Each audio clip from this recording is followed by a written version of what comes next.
आजच डाउनलोड करा आणि तुमच्या आवडत्या मालिकांचा आनंद लुटा। नाही राजा, मला नाही वाटत हे प्रकरण असं मिटल। हे सगळं मुळापासून निकालात काढावं लागेल।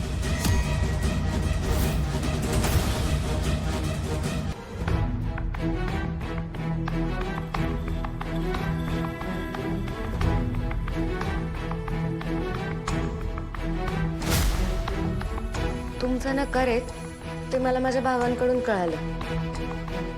मला तुम्ही आवडता आणि त्यासाठी मी खूप मनापासून माझ्या भावांना तुमच्याशी आणि तुमच्या घरातल्यांशी बोलायला पाठवलं होतं। या सगळ्यानंतर देखील तुमचा नकार असेल तर तुमच्या मताचा मी आदर करतो, कारण मुलीला देखील नकार द्यायचा अधिकार आहे, तिला तिची मतं व्यक्त करण्याचा अधिकार आहे। तुमची इच्छा नसेल तर मी हा विषय वाढवणार नाही। मला फक्त तुम्हाला एवढं सांगायचंय की तुमच्या कामाचं मला खूप कौतुक आहे। तुम्ही स्वतःच्या पायावर उभं राहताय, स्वावलंबी बनताय, हे पाहून तुमच्याबद्दल खूप आदर वाटतो। तुमच्या व्यवसायाची भरभराट होत जाओ एवढीच माझी इच्छा आहे। आणि म्हणून काही मदत लागली तर नक्की सांगा मला। तुमचे मसाले मला कस्टमर म्हणून खरंच विकत घ्यायची इच्छा होती आणि म्हणून मी ते पैसे पाठवले होते। ते मसाले मला प्लीज खरेदी करता येतील का? या सगळ्याचा परिणाम व्यवसायावर होऊ देऊ नका।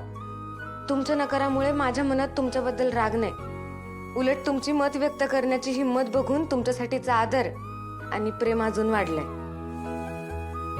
तुम्ही मनात काही गैरसमज बाळगणार नाही अशी आशा करतो। प्रसाद सरनोबत।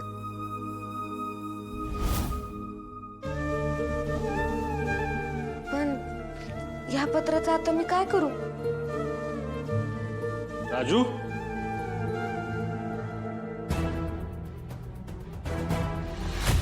काय झालं? हा,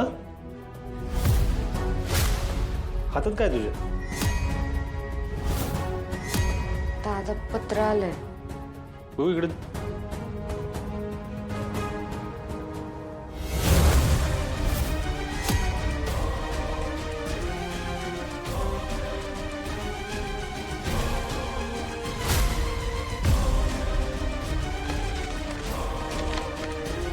कोण दिलं तुझ्याकडे? त्यात ऑर्डर घ्यायला माणूस आला होता ना, त्याने दिलं। त्यांना प्रेमानं समजवलं, यांना हाकलून दिलं तरी पण त्यांचं हायच। आता जर पत्र पाठवायला लागली। कसलं पत्र? दाखव।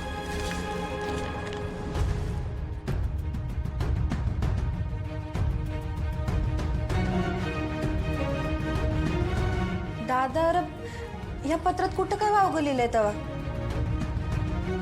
उलट त्यांनी राजूच्या मताचा आदरच केलाय की। आणि मेन म्हणजे हे पत्र त्या मुलाने स्वतः लिहिलंय। किती सोप्या सरळ साध्या भाषेत लिहिलंय। अरे या अशा पत्रावर का म्हणून चिडतोयस तू? मी पत्रावर नाही चिडलेलो धने, ज्या घरातनं पत्र आलं ना त्यांच्यावर चिडलोय। माझ्या बहिणीला चोरून पत्र पाठवायची हिंमत कशी झाली त्यांची? मी त्यांना एका शब्दात सांगितलेलं ना, मग कशाला नाही ते उद्योग करायचे त्यांना परत परत? दादा तू चिडू नको ना।